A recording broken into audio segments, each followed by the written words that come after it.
لیکن پھر ہلکا یارہ کی دوستی دے کر اس کی طرف دیکھ کے بات کرنے کی ہمت کی تو احساس ہوا کہ وہ اتنی بری بھی نہیں جتنا اس نے سوچ رکھا تھا، لیکن ایک دن زبان پر قابو نہ رہا اور فطرت سے مجبور ہو کر مسکراتے ہوئے کہہ ہی دیا، یار سویرا، تمہاری آنکھیں اور ناک نقشہ تو پھر بھی قابل قبول ہے، مگر تم اس برتھ مارک کا کوئی علاج کرواؤ نا۔ اب تو ٹیکنالوجی اتنی جدت اختیار کر چکی ہے کہ کیا کچھ تبدیل نہیں کیا جا سکتا۔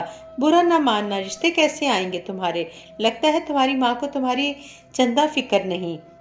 کون احمق کہتا ہے کہ میری ماں کو میری فکر نہیں؟ آپ نے مجھے پال پوس کر بڑا نہیں کیا، اور کم از کم آپ کو میرے غم میں گھلنے کی ضرورت نہیں۔ میری ماں الحمدللہ کافی ہے۔ ارے تم تو برا مان گئی، تمہارے بھلے کی بات کر رہی تھی۔ سب کی بھلائی سوچنے کی بجائے اپنے بھلے کی فکر کیا کرے مس زوبیہ۔ مالدار پارٹی ہو تو سوچا مشورہ دے دوں۔ صبح ہی زوبیہ نے سویرا کو کار سے اترتے دیکھا تھا۔ سویرا کے خلاف امید برہم لہجے پر بکھلا کر جھنم مٹاتے ہوئے مسکراتے ہوئے بولی، پیسوں کے علاوہ بھی دنیا میں اور ہزاروں مسئلے ہیں زوبیہ بی بی۔ سویرا بھی مسکراتی ہوئی کہہ کر اٹھ کر چلی گئی اور وہ اپنی سبکی پر جی جان سے جل کر بڑبڑانے لگی، یہ ہوتے ہیں گھنے لوگ۔ اچھی خاصی مالدار پارٹی ہے، مگر خود کو پہلے دفاتر میں جاب کر کے سیلف میڈ کہلانے کا ڈرامہ کرتی ہیں، پھر اپنی شکل دکھا کر لوگوں کی ہمدردیاں بھی بٹورتی رہتی ہیں۔ اس کو اس بات کا ہمیشہ قلق رہتا تھا کہ اس جیسی طرح دار شخصیت رکشے میں آئے اور بقول اس کے ایلے میلے لوگوں کے پاس پیسے کی ریل پیل ہے۔ کہنے کو خوف خدا بھی بہت تھا، مگر زبان کو تالو سے لگانا آسان کام نہیں تھا، وہ بھی زوبیہ کے لیے جسے اپنی ناک کے نیچے کوئی نظر ہی نہ آتا تھا۔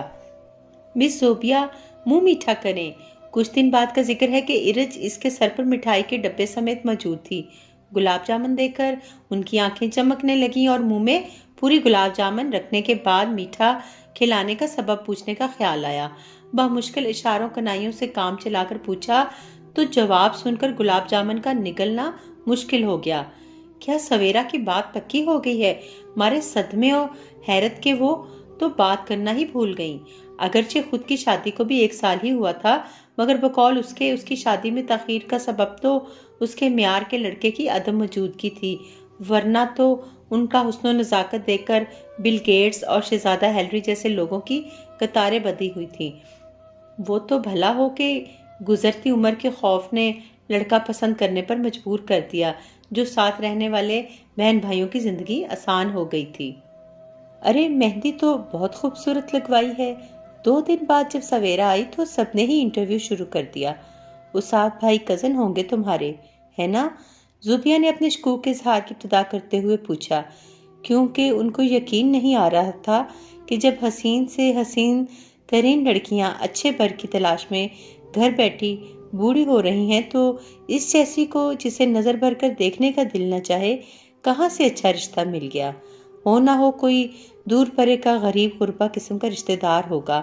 رشتہ دار تو رشتہ داری کا پاس کر کے اس کے چہرے کے عیب کے ساتھ اسے برداشت بھی کر لیں گے، مگر کوئی غیر تو اس کو دیکھنے کے بعد دوبارہ اس کے گھر کا رخ بھی نہیں کرے گا۔ مگر ان کا یہ اندازہ غلط ثابت ہوا۔ ارے نہیں زوبیہ، اصاف سے کہیں سے ہماری کوئی رشتہ داری نہیں ہے، بہت اچھے لوگ ہیں، اصاف بھی اور ان کے گھر والے بھی۔ اچھا، وہ اپنی حیرت پر قابو پانے کے باوجود اچھا کہنے پر ہی اٹک گئی، مگر پرتجسس طبیعت کو ابھی بھی قرار نہ آیا تو اپنے لہجے میں شگفتگی پیدا کرتے ہوئے بولی، ارے بھائی، جب پارٹی مالدار ہو تو سب اچھے ہی ہو جاتے ہیں۔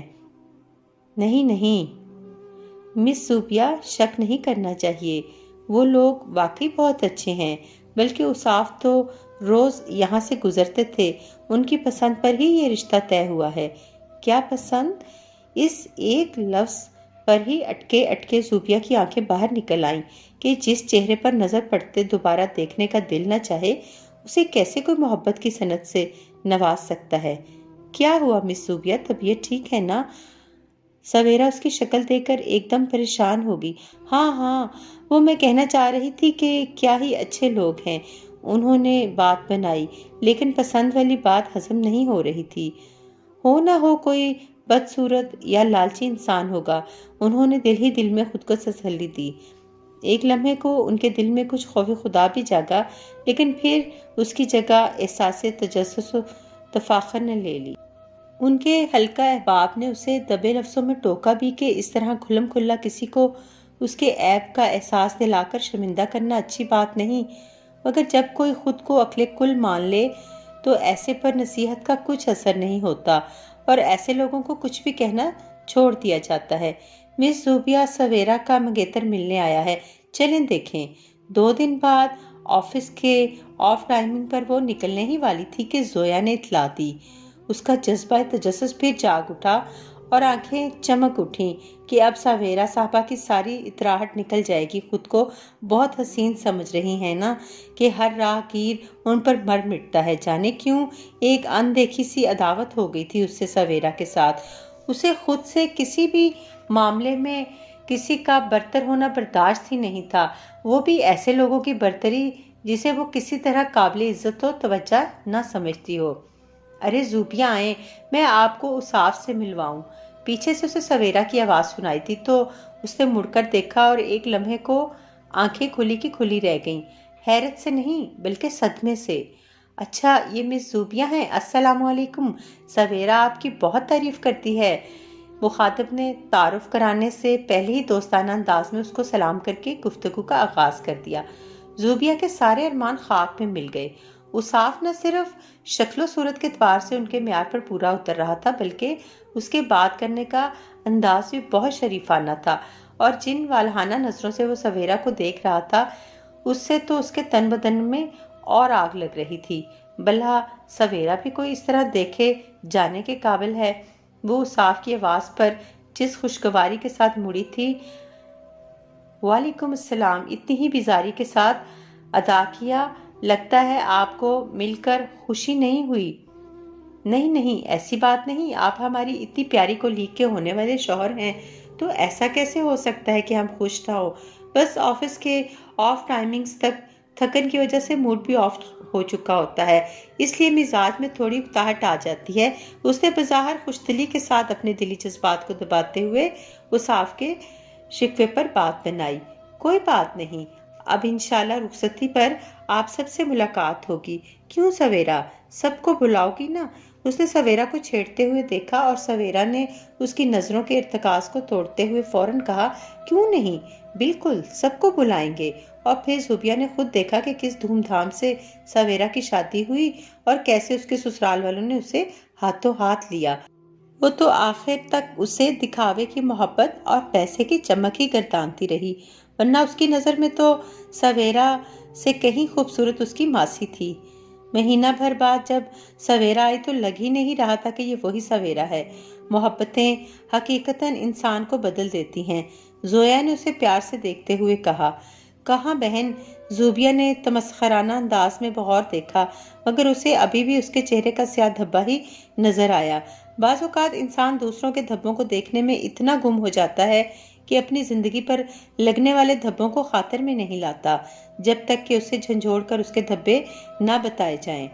2 سال ہو چکے تھے۔ زوبیہ کی گود سونی تھی، اسے اور بلال کو بچوں کا جنون تھا۔ اس کی ساس بھی دبے لفظوں میں جتانے لگی تھی۔ پوتا پوتی کھلانے کی خواہش ناجائز ان کی بھی نہ تھی۔ اکلوتا بیٹا جو تھا وہ تو دوسری شادی کا بھی وقتاً فوقتاً شاخسانہ چھوڑتی رہتی تھیں۔ وہ اپنی خواہش سے زیادہ ساسو ماں کے دوسری شادی کے ارمان سے ڈر کر اپنے علاج کے لیے سرگرداں رہتی تھی۔ شہر کے مشہور ڈاکٹر تو ڈاکٹر بڑے سے بڑے جانے مانے پیر و فقیر تک کو دکھا لیا تھا، ہر قسم کا ٹونا ٹوٹکا کر کے دیکھا تھا، لیکن اس کی ماں بننے کی فطری اور بلال کی جائز خواہش تشنا ہی تھی۔ کسی نے ڈاکٹر جویریہ کا بتایا تھا، اس لیے ان کا علاج بھی شروع کر لیا تھا۔ وہ تقریباً 1 سال سے ڈاکٹر جویریہ کے ہی زیر علاج تھی، گائنی کی جانی مانی ڈاکٹر جو تھیں۔ اس دن وہ ڈاکٹر جویریہ کے پاس اپنی رپورٹ لینے ہی آئی تھی۔ اسے سویرا اور اصاف بھی وہاں بیٹھے نظر آ گئے، دونوں بہت خوش نظر آ رہے تھے۔ ڈاکٹر نے اس کو ہدایات دینے کے دوران اگلے نمبر کو بھی، جو زوبیہ کا تھا، بلا لیا۔ اصاف صاحب، یہ اب آپ کی ذمہ داری ہے کہ سویرا کا اور زیادہ خیال رکھیں، ان دنوں آپ کی خصوصی توجہ درکار ہوگی اسے۔ وہ دونوں مسکراتے ہوئے اٹھے۔ زوبیہ دونوں کو نظر انداز کرتی ہوئی ڈاکٹر کے پاس جا بیٹھی اور ڈاکٹر کی آواز پر دروازے سے نکلتی سویرا نے بلا ارادہ پیچھے مڑ کر اسے دیکھا، جو زوبیا کو کہہ رہی تھیں کہ مس زوبیا اللہ سے دعا کریں اور کروائیں، ابھی بھی آپ کی رپورٹس صحیح نہیں آئی ہیں۔ اور زوبیا کی نظریں دروازے سے نکلتی سویرا کی نظروں سے ٹکرا گئیں، جس کے چہرے پر چھایا ہوا ممتا کا نور اسے عورت کا اصل حسن و نزاکت بخش چکا تھا۔ اسے لگا جیسے اس کے چہرے کا سیاہ دھبا اس کی زندگی کی ساری خوبصورتی و خوشی بانجھ کی صورت نگل گیا ہے، اور اسے لگا جیسے سویرا کے چہرے کا سیاہ دھبا اس کے چہرے سے پھسل کر زوبیا کی زندگی پر چھا گیا ہو۔